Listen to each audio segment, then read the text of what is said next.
मेरे चैनल को देखने वाले सभी दर्शकों को मेरी ओर से बहुत बहुत स्वागत। आज मैं लाइफ साइंस का वीडियो लेकर आया है जिसमें कि प्लांट मूवमेंट के बारे में बता रहे हैं। इसके पहले वाला वीडियो में प्लांट मूवमेंट का फर्स्ट पार्ट था जिसमें कि टेक्टिक मूवमेंट के बारे में विस्तृत रूप से चर्चा किया गया है और प्लांट गति और प्रचलन के बारे में बताया गया। आज का वीडियो हम केवल मूवमेंट ऑफ कर्वेचर के बारे में बनाएंगे, जिसमें कि आप ध्यान से देखिए कि मूवमेंट ऑफ कर्वेचर का मतलब वक्रन गति होता है। वक्रन गति, अब ये वक्रन गति है क्या?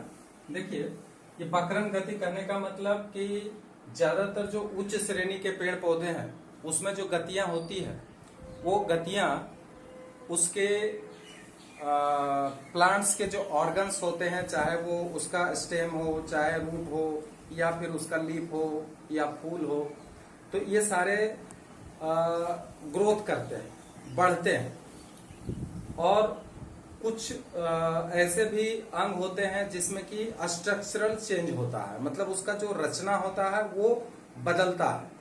तो यहाँ पे उसके आधार पर प्लांट्स के अंदर जो मूवमेंट हो रहा है उसको भी हम मूवमेंट कहते हैं, चाहे वो प्लांट का ग्रोथ हो या फिर उसका स्ट्रक्चरल चेंज हो, उसका रचना में कोई परिवर्तन हो। तो इस प्रकार के जो परिवर्तन होते हैं या इस प्रकार के जो गति प्लांट में देखे जाते हैं उसी को हम कहते हैं मूवमेंट ऑफ कर्वेचर, वक्रन गति कहते हैं। इसके पहले हम बताए थे प्रचलन गति, मतलब movement of locomotion in plants. लेकिन आज का टॉपिक है वक्रन गति यानी मूवमेंट ऑफ कर्वेचर।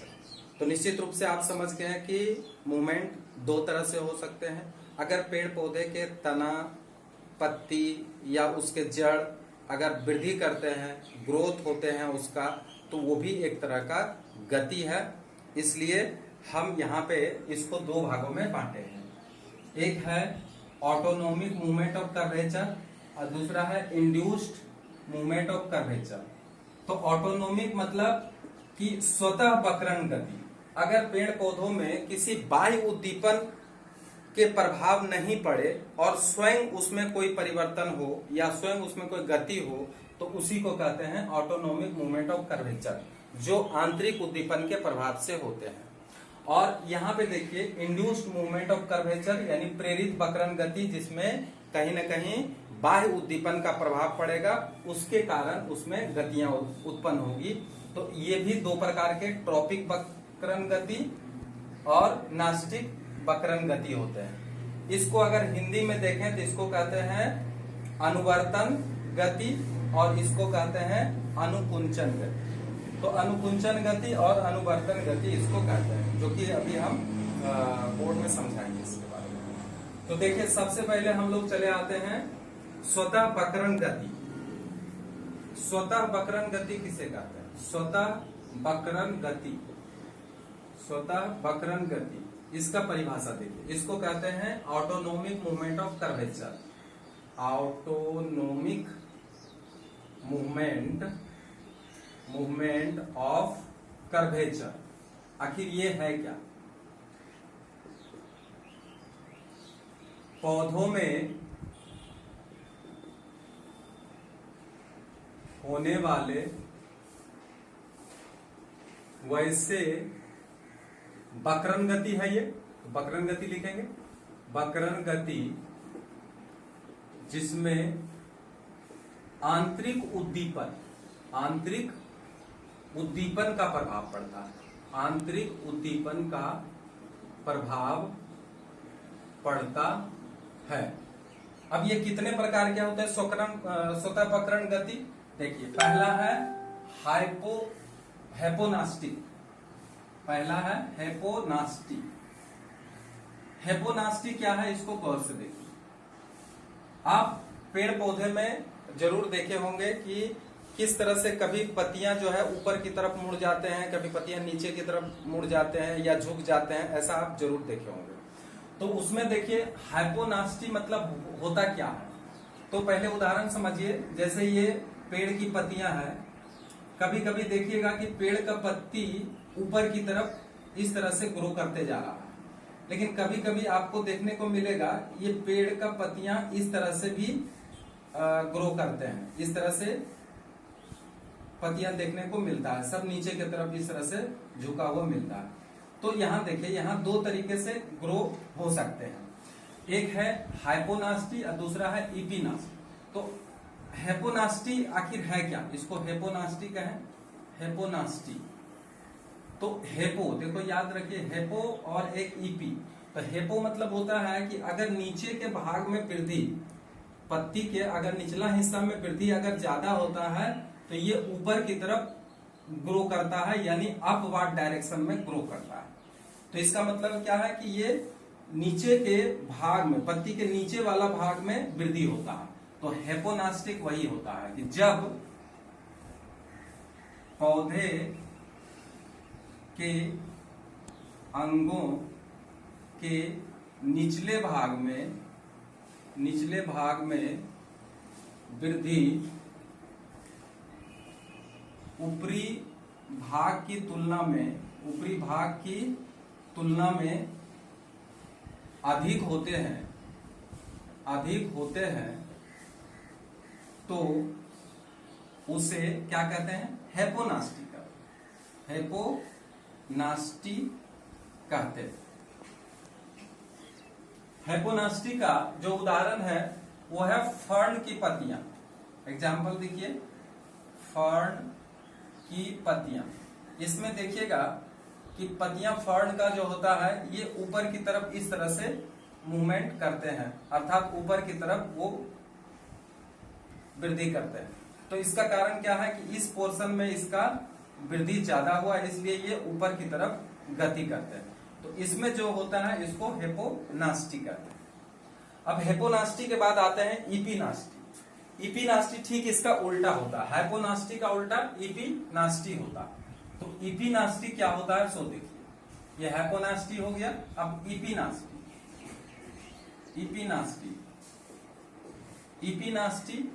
क्या है?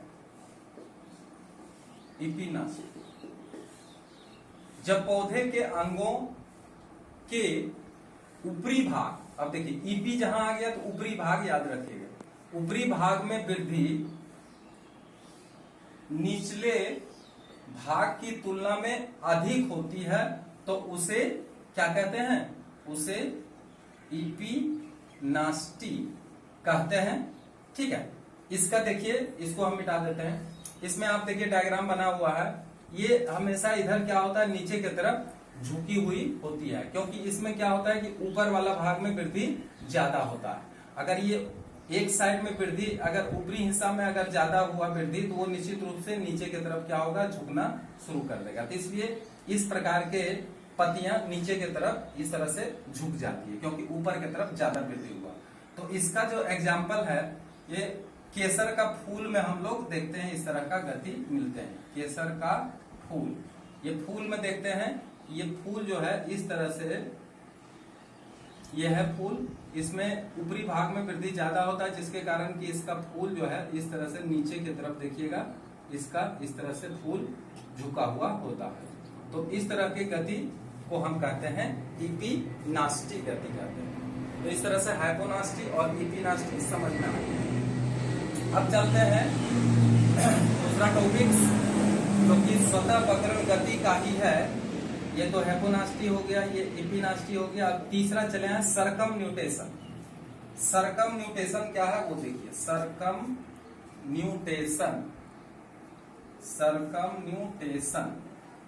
देखिए, सरकमन्यूटेशन,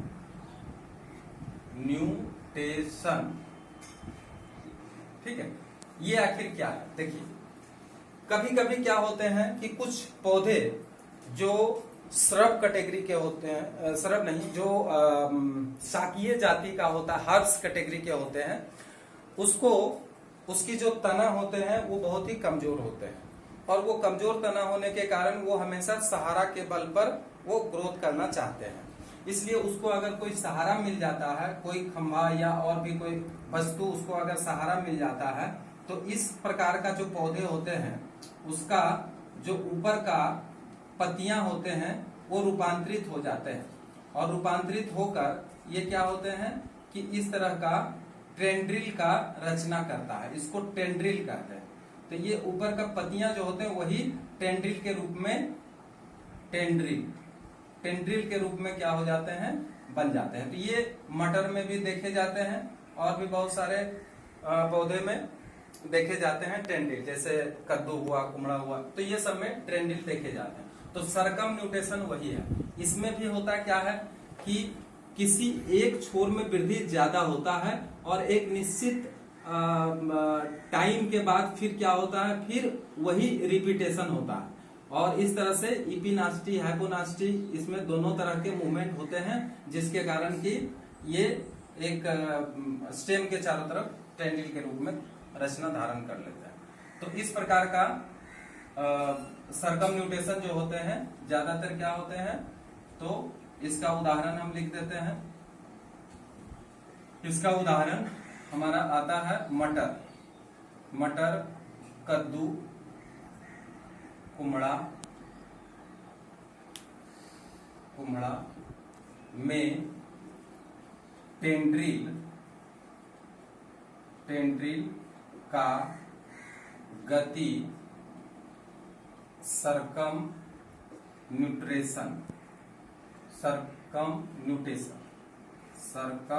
न्यूटेशन के अंतर्गत आते हैं, जिसमें टेंड्रिल स्प्रिंग के जैसा रचना बनाते हुए सहारा प्राप्त कर वृद्धि करते हैं। तो ये हम लोग सरकम न्यूटेशन भी देख लिए। अब चले आते हैं इंड्यूस्ड मूवमेंट। अब देखिए हम बता देते हैं, परीक्षा के लिए जो आप लोग के सिलेबस में, वेस्ट बंगाल के सिलेबस में है, वो याद रखिएगा, इंड्यूस्ड मूवमेंट से क्वेश्चन रहेगा। ये सबसे क्वेश्चन है नहीं, लेकिन जानकारी के लिए हम पढ़ा दे रहे हैं ये सब। परंतु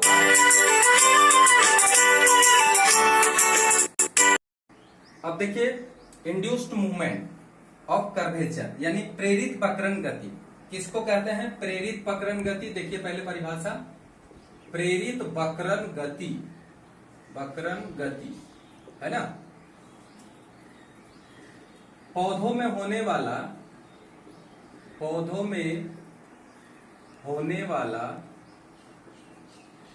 वैसे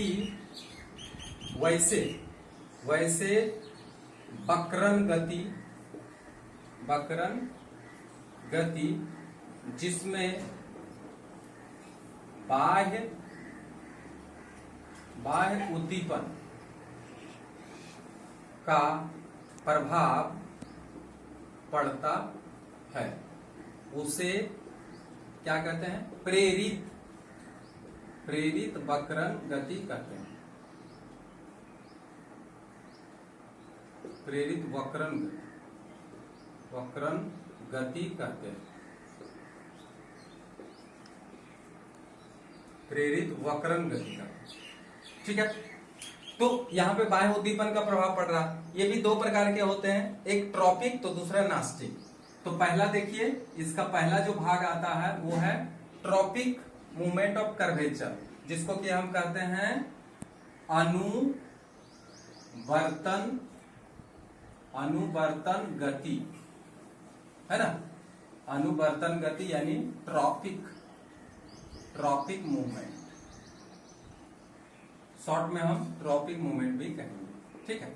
आखिर ट्रॉपिक मूवमेंट क्या है? तो देखिए, ट्रॉपिक मूवमेंट जो है वो हमेशा ग्रोथ के ऊपर डिपेंड करता है।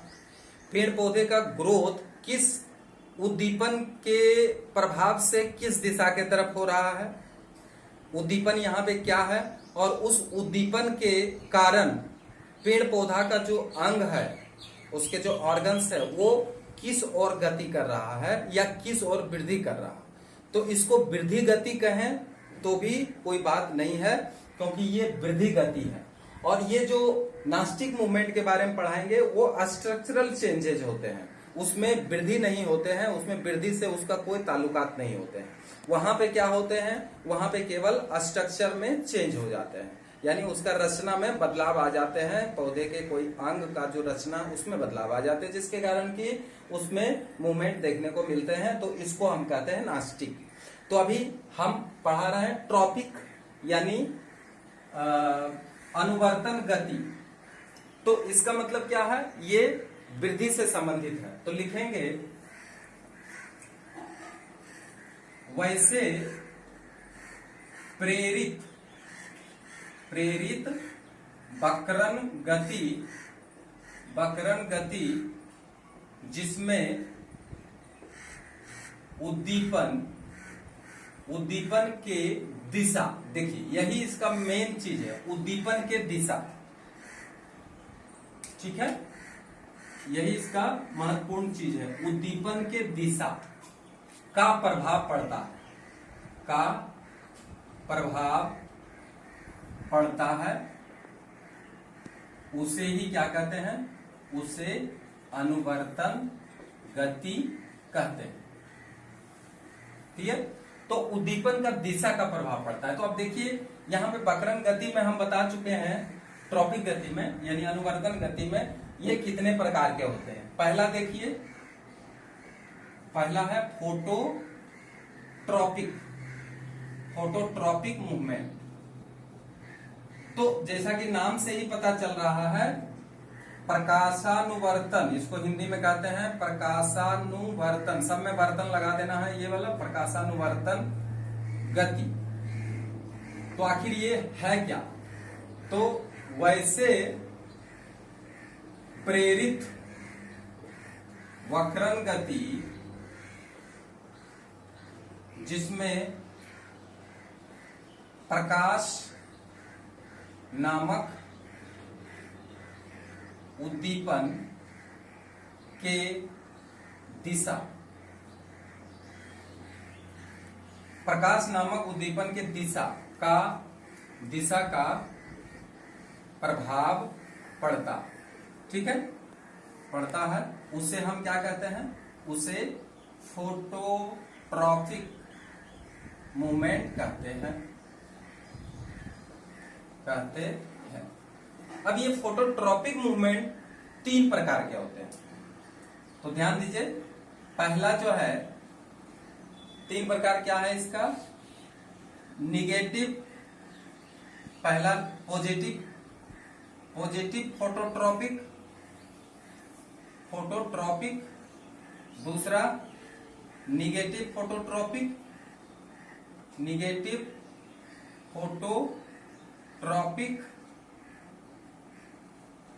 और तीसरा है डाया फोटोट्रॉपिक।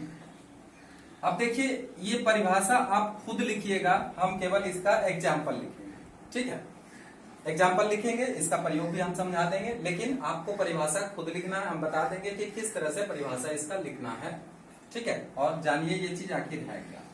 पॉजिटिव, जैसा कि नाम से ही पता चलता है, धनात्मक प्रकाशानुवर्तन, ये हो गया ऋणात्मक प्रकाशानुवर्तन, और ये हो गया डाया प्रकाशानुवर्तन, ठीक है। तो ये हिंदी में इसका नाम हुआ। अब इसका एग्जाम्पल देखिए। अब पहले इसका परिभाषा समझिए।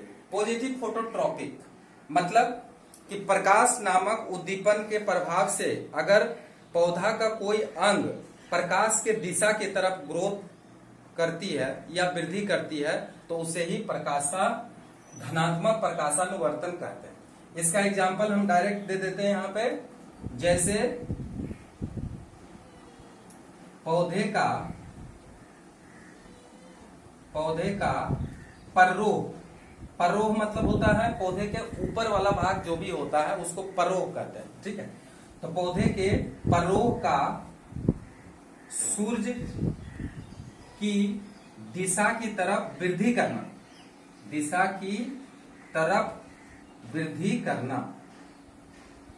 वृद्धि करना, ये पॉजिटिव फोटोट्रॉपिक के अंतर्गत आता है।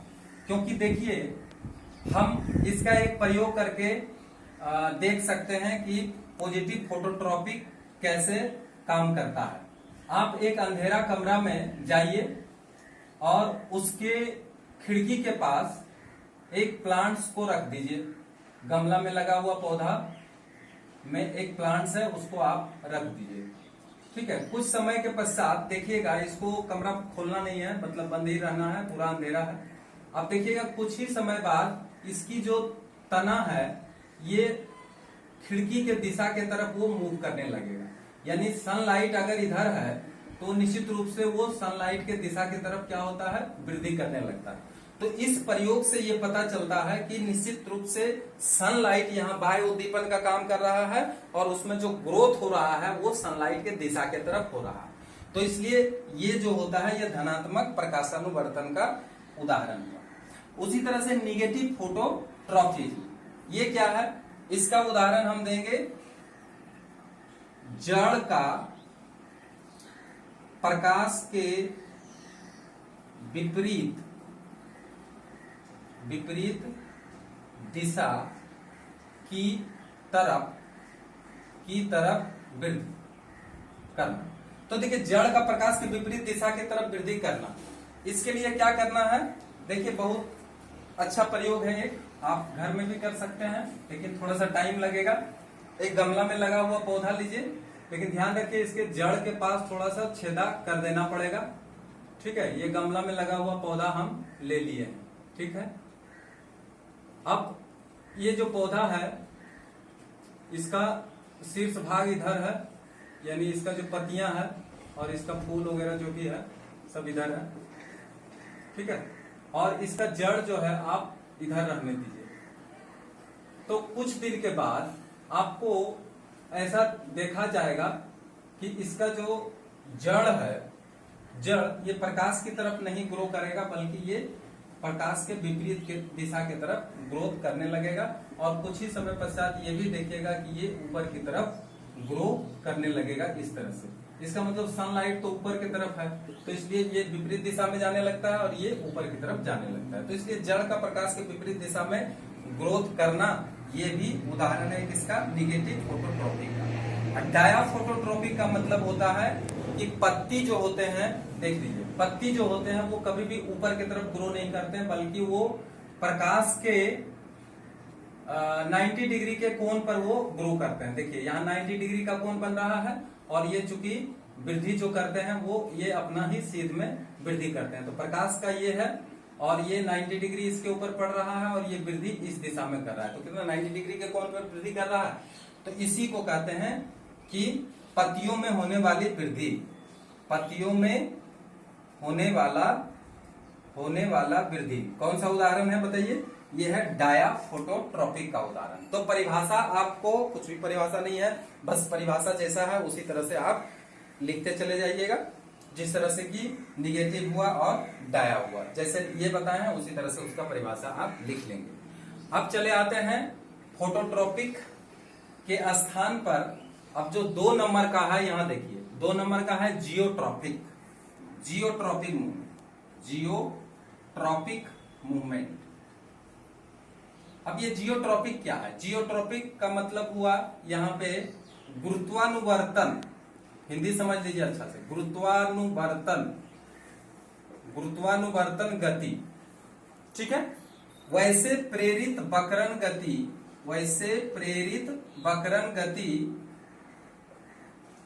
गति जिसमें प्रकाश के जगह पर यहां होगा गुरुत्वाकर्षण बल, है ना, गुरुत्वाकर्षण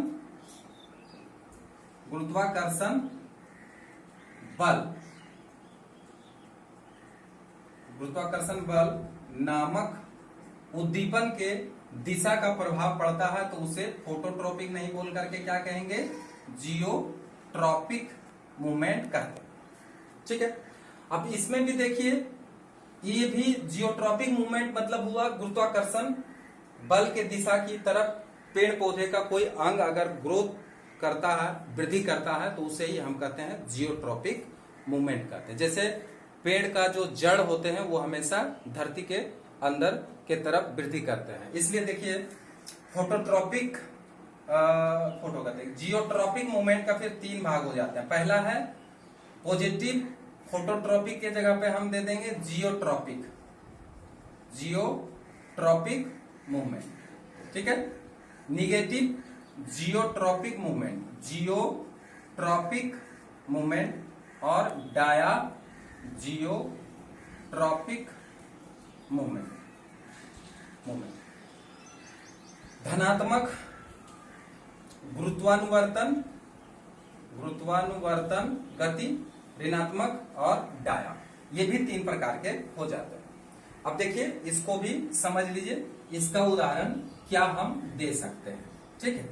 तो सबसे पहले देखिए पॉजिटिव जियोट्रॉपिक, ठीक है, पौधों में होने वाला वैसे प्रेरित बकरन गति जिसमें पौधे के अंगों का वृद्धि गुरुत्वाकर्षण बल के दिशा के तरफ होता हो तो उसे ही हम पॉजिटिव जियोट्रॉपिक कहते हैं। जैसे जड़ में होने वाला गति, जड़ में होने वाला वृद्धि किसका उदाहरण हो गया, ये हो गया पॉजिटिव जियोट्रॉपिक।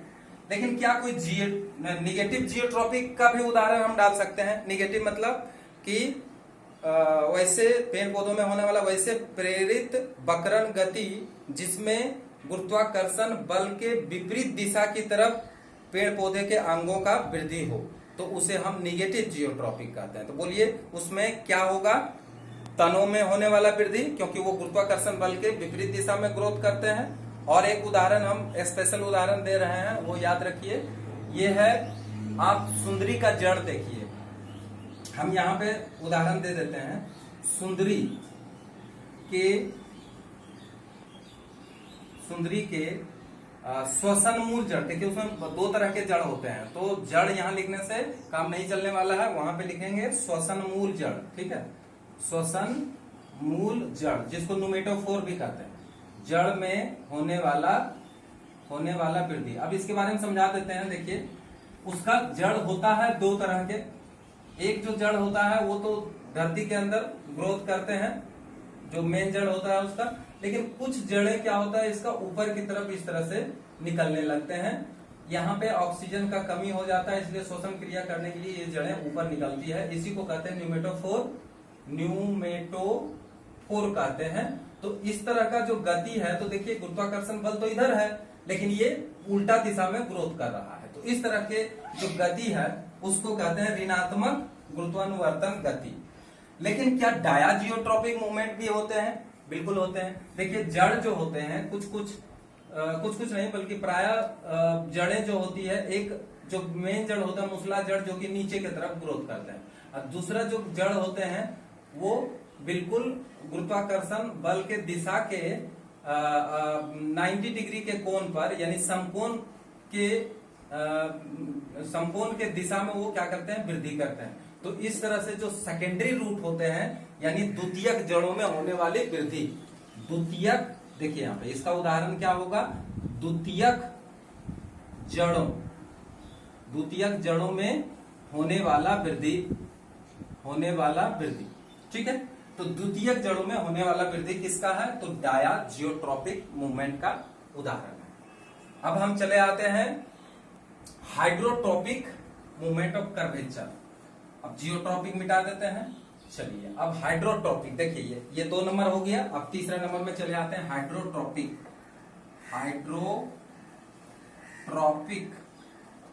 मूवमेंट, शॉर्ट में हाइड्रोट्रॉपिक मूवमेंट कहते हैं। इसको कहते हैं जलानुवर्तन, सीख लीजिए, जलानुवर्तन गति। हिंदी सीखिए, इसका हिंदी भी याद रखिए, जलानुवर्तन गति। वैसे प्रेरित बकरन गति जिसमें यहां पे किसका प्रभाव पड़ेगा? तो यहां जल नामक बाह्य उद्दीपन, ठीक है, जल नामक बाह्य उद्दीपन का प्रभाव पड़ता है, ठीक है। उद्दीपन का प्रभाव पड़ता है, उसे हम क्या कहते हैं? उसे कहते हैं हाइड्रोट्रॉपिक मूवमेंट। इसमें हम इसको मिटा देते हैं। इसमें दो ही प्रकार हम देख सकते हैं, ठीक है, इसलिए दो ही प्रकार का एग्जाम्पल आप लिख दीजिएगा। एक पॉजिटिव हाइड्रोट्रॉपिक एक निगेटिव हाइड्रोट्रॉपिक। अब देखिए पॉजिटिव हाइड्रोट्रॉपिक क्या है, इसको धनात्मक जलानुवर्तन गति कहते हैं, और ऋणात्मक इसको निगेटिव हाइड्रोट्रॉपिक को ऋणात्मक जलानुवर्तन गति कहते हैं, जलानुवर्तन, ठीक है। अब देखिए इसका परिभाषा क्या है, उदाहरण क्या है। वैसे हाइड्रोट्रॉपिक गति या जलानुवर्तन गति जिसमें पौधों के अंगों का गति जल नामक उद्दीपन के दिशा के तरफ हो, तो उसे हम कहते हैं पॉजिटिव हाइड्रोट्रॉपिक। जैसा कि जड़ में होने वाला वृद्धि, देखिए ये सबसे इसका एग्जाम्पल अच्छा होगा कि आप इसको प्रैक्टिकली देख सकते हैं, ठीक है, लेकिन थोड़ा सा काम करना पड़ेगा। जैसे एक पौधा है जिसका कि जड़ जमीन के अंदर है और इसके ऊपर इसका तना है, फूल है, पत्तियां हैं, ये सब है, ठीक है। लेकिन यहां हम देखते हैं कि अगर हम पानी इस दिशा में ज्यादा देते हैं और इधर पानी नहीं देते हैं, एक साइड में हम पानी इसको देते हैं, तो देखना होगा कि जड़ में जो वृद्धि हो रहा है वो इस दिशा में हो रहा है, यानी सारा जड़ें जो है इस दिशा में आपका मूवमेंट करने लगेगा। और इधर देखिएगा कि कोई भी जड़ उधर नहीं गया, सब मूव कर करके जड़ क्या हुआ, जिधर जल हम ज्यादा दिए हैं उधर ग्रो कर गया। तो इस तरह से हम देखते हैं कि जड़ में जो होता है वो हमेशा पॉजिटिव हाइड्रोट्रॉपिक मूवमेंट होता है, क्योंकि वो जल नामक उद्दीपन के दिशा के तरफ ही वो ग्रोथ करता है। तो इसको हम धनात्मक जलानुवर्तन गति कहते हैं, ठीक है। निश्चित रूप से इसको परिभाषित भी कर लेंगे और उदाहरण भी दे देंगे। अब निगेटिव हाइड्रोट्रॉपिक क्या है, तो देखिए तना हमेशा क्या होता है, वो जल जिधर होता है उसके विपरीत दिशा में ही ग्रोथ करते हैं। जैसे ये तना है तो उसको जल से कोई मतलब नहीं है, इसलिए वो जड़ से चूंकि जल खींच लेती है, इसलिए वो नीचे मूव करने की उसकी आवश्यकता नहीं होती है, उसको जल पर्याप्त मात्रा में तना में मिल जाता है, इसलिए हमेशा वो जिधर जल है उसके विपरीत दिशा में ही वो ग्रोथ करते हैं। इसलिए तना में होने वाला वृद्धि ये किसका उदाहरण हो जाएगा, तो निगेटिव हाइड्रोट्रॉपिक का उदाहरण होगा, ठीक है। दो इसमें क्लियर करेंगे। अब चले आते हैं कीमोट्रॉपिक मूवमेंट ऑफ कर्वेचर। अब कीमोट्रॉपिक मूवमेंट ऑफ कर्वेचर क्या है, ये थोड़ा सा समझना है। कीमोट्रॉपिक मतलब होता है रसायन, तो वैसे प्रेरित बकरन गति जिसमें रसायन नामक उद्दीपन के दिशा का प्रभाव पड़ता है, तो उसे ही हम कहते हैं कीमोट्रॉपिक मूवमेंट ऑफ कर्वेचर, ठीक है। क्या है यहाँ पे रासायनिक पदार्थ है, तो इसका एग्जाम्पल क्या होगा वो हम दिखा रहे हैं।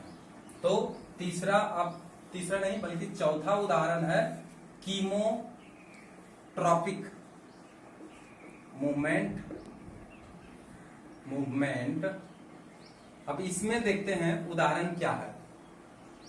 परिभाषा समझ में आ गया कि वैसे प्रेरित बकरन गति जिसमें रासायनिक पदार्थ नामक उद्दीपन के दिशा की ओर पेड़ पौधे के अंगों का गति होते हैं, उसे ही हम कहते हैं कीमोट्रॉपिक गति। अब देखिए इसका उदाहरण हम बताते हैं कि फूल का स्ट्रक्चर आप देखे हैं, तो फूल के अंदर देखते हैं एक होता है अंडाशय, जहां की एग उत्पन्न होते हैं, अंडा उत्पन्न होते हैं, ठीक है। अब ये अंडा जो उत्पन्न हुआ है, इसके ऊपर फूल में जो भाग होते हैं उसको स्टिग्मा कहते हैं।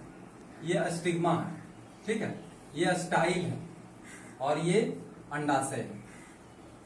तो जब भी कोई पोलन ग्रेन इसके ऊपर आती है, पोलन ग्रेन मतलब मेल गेमिट, जिसको पोलन ग्रेन कहते हैं। पोलन ग्रेन जब भी यहाँ पे आती है तो इसके अंदर कुछ केमिकल का स्राव होते रहते हैं, और इस केमिकल के स्राव से इसमें अंकुरन होता है और पोलन ट्यूब का निर्माण होता है। तो ये जो पोलन ट्यूब जन्म लेता है वो अंड कोशिका यानी ओव्यूल, इसको ओव्यूल भी कहते हैं, अंडाशय पूरा रचना हुआ अंडाशय, लेकिन ये जो रचना है इसको ओव्यूल कहते हैं। तो ओव्यूल की तरफ इसका ट्यूब का क्या होता है, मूवमेंट होता है। तो इसका मतलब यहाँ पर क्या है, यहाँ पर एक केमिकल्स है, वो केमिकल के प्रभाव से ये क्या करता है, ग्रोथ करता है और ये अपने अंगों में वृद्धि लाता है। तो इस तरह के जो मूवमेंट होते हैं उसको कीमोट्रॉपिक मूवमेंट कहते हैं। अर्थात पोलन ग्रेन का उदाहरण क्या इसका होगा, पोलन ग्रेन का, पोलन इसको हिंदी में परागकण कहते हैं, परागकण का पराग नली में अंड कोशिका की और परागकण के पराग नली में अंड कोशिका की ओर वृद्धि करना, ये इसका सबसे अच्छा उदाहरण है। याद रखिएगा कीमोट्रॉपिक मूवमेंट। हालांकि ये आपका सिलेबस में नहीं है, ये हो सकता है परीक्षा में नहीं आए, लेकिन ये तीन जो है इसके बारे में अच्छा से याद रखिएगा, ठीक है। लेकिन जानकारी के ख्याल से ये भी जान के रखिएगा, कभी कभी क्वेश्चन दे दिया जाता है। उसके बाद आते हैं हम लोग नास्टिक वक्रण गति, जिसको कहते हैं अनुकुंचन। तो अब अनुकुंचन गति क्या है, देखिए इसमें तो हम बोले थे कि इसमें क्या होता है, इसमें वृद्धि का कोई मतलब नहीं होता है, बल्कि स्ट्रक्चरल चेंजेस होते हैं, उसको हम कहते हैं नास्टिक गति। तो अब चलते हैं अनुकुंचन गति, ठीक है, इसको कहते हैं नास्टिक मूवमेंट। तो ये नास्टिक मूवमेंट क्या है वो देख लीजिए। नास्टिक मूवमेंट कहने का मतलब कि वैसे प्रेरित वक्रण गति जिसमें उद्दीपन के दिशा का प्रभाव नहीं पड़ता, ठीक है, प्रभाव नहीं पड़ता है, बल्कि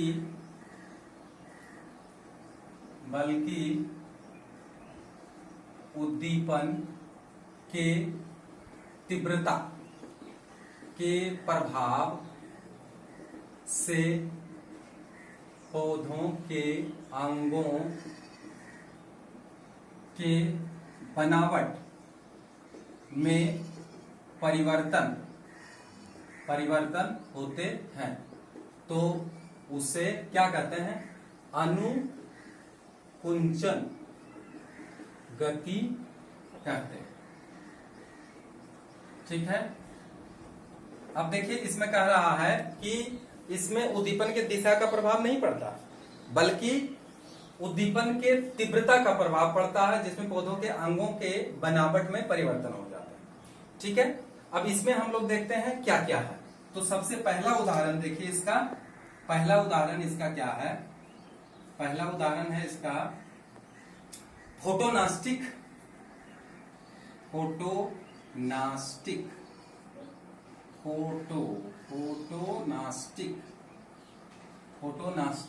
मूवमेंट, ठीक है। फोटोनास्टिक मूवमेंट यानी प्रकाशानुकंचन गति, ठीक है। प्रकाशानुकुंचन गति किसे कहते हैं, तो देखिए वैसे प्रेरित वक्रण गति जिसमें प्रकाश नामक उद्दीपन के तीव्रता, यहां दिशा मत लिखना पड़ेगा, ठीक है, तीव्रता उद्दीपन के तीव्रता, प्रकाश नामक उद्दीपन के तीव्रता का प्रभाव पड़ता है, उसे क्या कहते हैं, फोटोनास्टिक मूवमेंट कहते हैं, इसका उदाहरण देखिए, बहुत अच्छा है इसका उदाहरण। देखिए होता क्या है कि अब यहां हम क्या बताएं, इसमें वृद्धि से कोई मतलब नहीं है। जैसे सूरजमुखी, सूरजमुखी के फूल का खिलना, ठीक है। कमल के फूल का खिलना, कमल के फूल का खिलना। अब देखिए ये सब होता क्या है कि जब भी सूरज उदय होता है तो कमल के फूल प्रस्फुटित हो जाते हैं, खिल जाते हैं, और सूरजमुखी का फूल भी प्रकाश के कारण खिलते हैं। तो यहाँ पे प्रकाश नामक उद्दीपन के तीव्रता का प्रभाव से ये क्या हुआ, अपने रचना में परिवर्तन लाया। इसी को कहते हैं फोटोनास्टिक मूवमेंट। अब चले आते हैं दूसरा, थर्मोनास्टिक मूवमेंट। तो थर्मोनास्टिक क्या है, 2 नंबर का है थर्मोनास्टिक। तो थर्म जैसा कि नाम से ही पता चलता है, थर्मो, थर्मो माने तापमान। तो थर्मोनास्टिक मूवमेंट यानी तापानुकुंचन, तापानुकुंचन गति, ठीक। वैसे प्रेरित बकरण गति जिसमें प्रकाश के जगह पर क्या हो जाएगा, तापक्रम नामक उद्दीपन के तीव्रता का प्रभाव पड़ता है, उसे थर्मोनास्टिक कहते हैं, थर्मोनास्टिक मूवमेंट कहते हैं। ये आप आराम से लिख लीजिएगा। इसका उदाहरण केवल अच्छा से याद रखिए, परिभाषा एक ही ढंग का सबका लिखाएगा, केवल उद्दीपन के बदलने पर उसका परिभाषा में थोड़ा सा परिवर्तन कर लेना पड़ेगा। अब एग्जाम्पल इसका देखिए क्या है, इसका एग्जाम्पल है केसर, केसर तथा ट्यूलिप, ट्यूलिप के, केसर तथा ट्यूलिप के पत्तियों, पत्तियों का खुलना। जब देखते हैं यहाँ पे ताप का प्रभाव पड़ता है, जब उष्मा का प्रभाव पड़ता है, तो केसर और ट्यूलिप के जो पत्तियां होते हैं, वो जो मुड़ा हुआ होते हैं, वो खुल जाते हैं। तो ये होता है तापानुकुंचन गति। अब तीसरा नंबर चले आते हैं। तीसरा नंबर में देखिए क्या लिखा है, तीसरा नंबर में पढ़िए क्या लिखा है, सिस्मोनास्टिक, ठीक है, सिस्मोनास्टिक। अच्छा, हम तीसरा की जगह पर पहले चौथा कर देते हैं, निक्टिनास्टिक, उसके बाद करेंगे निक्टिनास्टिक, निक्टिनास्टिक मूवमेंट। अब ये निक्टिनास्टिक मूवमेंट क्या है, सो देख लीजिए। निक्टिनास्टिक मूवमेंट इसको कहते हैं, निक्टिनास्टिक लिख दीजिए इसको, निक्टिनास्टिक मूवमेंट, निक्टिनास्टिक। इसका हिंदी थोड़ा सा जटिल है, इसलिए वो यही ठीक है, निक्टिनास्टिक है, इसको रखने में कोई दिक्कत नहीं। वैसे प्रेरित बकरण गति जिसमें यहां पर क्या करना पड़ेगा, थोड़ा सा चेंज करना पड़ेगा, ताप तथा प्रकाश, ठीक है। अब यहाँ दोनों, ताप भी इसमें जरूरी है और प्रकाश भी जरूरी है। उद्दीपन के तीव्रता के प्रभाव पड़ता है तो उसे क्या कहते हैं, तो उसे निक्टिनास्टिक कहते हैं, निक्टिनास्टिक मूवमेंट कहते हैं, ठीक है। अब इसका उदाहरण हम देते हैं, याद रखिए, ऑक्जेलिस का फूल, ऑक्जेलिस, ऑक्जेलिस, इसको तिपतिया कहते हैं, ऑक्जेलिस, ऑक्जेलिस के पत्तियां तथा फूल का खिलना। तो ये ऑक्जेलिस में ऐसा देखा जाता है कि उसमें दोनों का प्रभाव पड़ता है, तापक्रम और प्रकाश दोनों का प्रभाव पड़ता है, जिसके कारण इसकी पत्तियां और फूल खिलते हैं। ऑक्जेलिस, इसको तिपतिया भी बोलते हैं, तिपतिया, 3 पत्ता होता है इसलिए इसको तिपतिया बोलते हैं। तो ये पौधा में देखा जाता है निक्टिनास्टिक। अब चले आते हैं सिस्मोनास्टिक, ठीक है। तो 4 नंबर में आ गया सिस्मोनास्टिक। तो सिस्मोनास्टिक क्या है, सिस्मोनास्टिक गति, मूवमेंट। तो सिस्मोनास्टिक कहने का मतलब होता है स्पर्शानुकंचन गति, स्पर्शानुकंचन गति, ध्यान दीजिएगा। वैसे प्रेरित बकरण गति जिसमें स्पर्श नामक उद्दीपन, ये स्पर्श चाहे कुछ भी हो, स्पर्श नामक उद्दीपन के तीव्रता का प्रभाव पड़ता है, उसे सिस्मोनास्टिक या स्पर्शानुकुंचन गति या फिर इसको सिस्मोनास्टिक गति कहते हैं, सिस्मोनास्टिक मूवमेंट कहते हैं। ठीक है, इसका उदाहरण हम देते हैं, याद रखिए इसका उदाहरण बहुत ही महत्वपूर्ण है सिस्मोनास्टिक का, वो है लाजबंती। एग्जाम्पल लाजबंती। अब लाजबंती को बहुत सारे नाम से बुलाते हैं हम लोग, छुई मुई, सब नाम जानिए, काहे कि हो सकता है लाजबंती पहली बार अगर सुने तो लगेगा कि क्या उदाहरण दे दिया, इसलिए सबका नाम जानना चाहिए। ठीक है, तो लाजबंती, छुई मुई, इसी को हिंदी में कभी कभी इस तरह से लिखा आ जाएगा माइमोसा पुडिका। तो सब एक ही नाम है, अलग अलग कुछ भी नहीं है, माइमोसा पुडिका, माइमोसा पुडिका। तो ये इसका साइंटिफिक नेम है। ज्यादातर देखते हैं कि जो छुई मुई का पत्तियां है वो छूते ही क्या होता है, वो इसकी पत्तियां जो होते हैं वो छूते ही मुरझा जाते हैं। जैसे ही छूते हैं इसका पत्तियां इस तरह से नीचे की तरफ इस तरह से सिकुड़ करके नीचे गिर जाती है।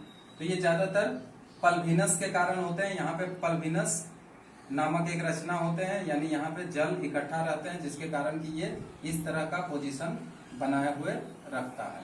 लेकिन जैसे ही हम लोग इसको स्पर्श करते हैं, छूते हैं, या किसी कारण से भी पत्थर पड़ने के कारण या हवा तेज चलने के कारण या और भी कोई चीज के टकराने के कारण इसके जो पल्विनस में जो जल होते हैं इसका टर्गर प्रेशर घट जाते हैं, जिसके कारण कि ये सिकुड़ जाते हैं और नीचे की तरफ गिर जाते हैं। तो ये छुई मुई इसलिए कहते हैं क्योंकि छूने के बाद ही ये मुरझा जाता है। तो इसलिए ये उदाहरण हम लोग सिस्मोनास्टिक मूवमेंट में दे सकते हैं। कभी कभी क्वेश्चन में आता है कि एक सिस्मोनास्टिक का उदाहरण दे, तो आप लाजबंती का पौधा का नाम दीजिएगा। अब चले आइए नेक्स्ट जो है वो यहाँ ऊपर देखिए हम लिखे थे उस समय इंड्यूस्ड मूवमेंट का, एक मिनट, इसका एक और उदाहरण देखिए यहाँ कीमोनास्टिक। तो 5वां नंबर जो है वो है कीमोनास्टिक, कीमोनास्टिक मूवमेंट। ठीक है, अब ये कीमोनास्टिक यानी रसायनानुचलन गति, रसायनानुकुंचन गति, रसायनानुकुंचन गति। ठीक है, अब ये किस प्रकार का, अब है रसायनानुकुंचन गति। ये क्या है देखिए, वैसे प्रेरित वक्रण गति जिसमें रासायन, यहां पे कर देंगे क्या, रासायन या रासायनिक पदार्थ लिख दीजिएगा, रासायन नामक उद्दीपन के तीव्रता के प्रभाव पड़ता है, उसे क्या कहते हैं, तो कीमोनास्टिक कहते हैं, कीमोनास्टिक मूवमेंट कहते हैं। इसका बहुत अच्छा उदाहरण है कलश पादप, कलश पादप, कलश पादप। और भी उदाहरण अगर चाहिए तो डायोनिया, डायोनिया, ड्रोसेरा, ड्रोसेरा। ठीक है, तो ये सारा उदाहरण आपका इसी का है, कीमोनास्टिक मूवमेंट, यानी रासायनिक पदार्थ के नामक उद्दीपन का प्रभाव, इसमें तीव्रता का प्रभाव पड़ता है।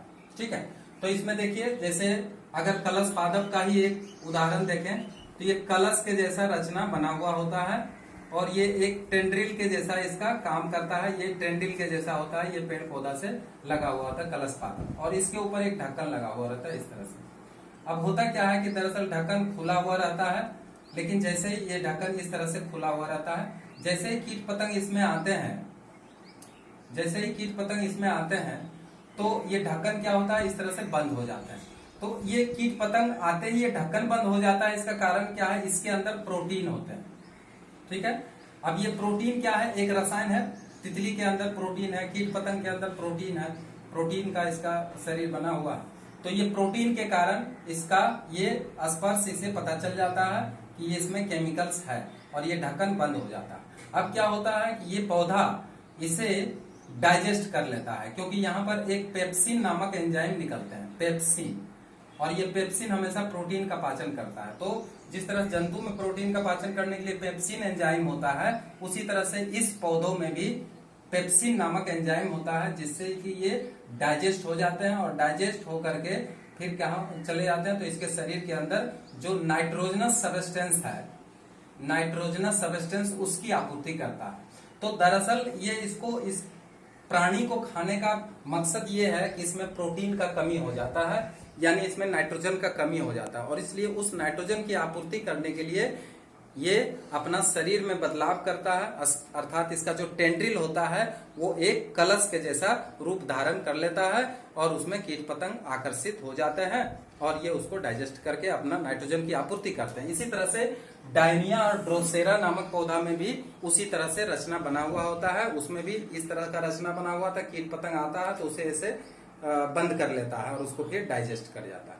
तो इस तरह के कीमोनास्टिक मूवमेंट कंप्लीट हो गया, और इस तरह से हम समझते हैं कि आज प्लांट मूवमेंट आपका पूरा कंप्लीट हो गया है। अब नेक्स्ट वीडियो हम देखेंगे, कुछ नया टॉपिक लेकर आपके पास उपस्थित होऊंगा, और आज के लिए बस इतना ही। अगर वीडियो अच्छा लगा तो निश्चित रूप से जो नए हैं वो सब्सक्राइब जरूर करिएगा। Thank you.